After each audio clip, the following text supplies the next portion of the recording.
كل حاجة لوقتها، هنعمل ايه؟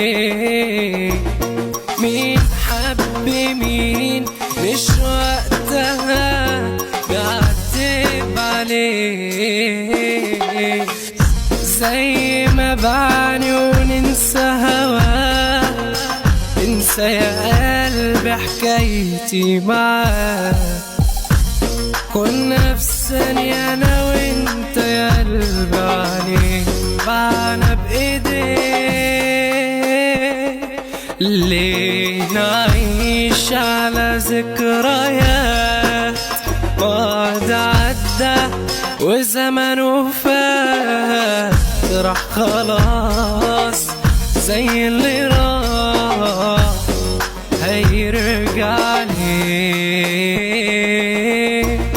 هو بانا ليه نشتري ولا حتى نلوم عليه؟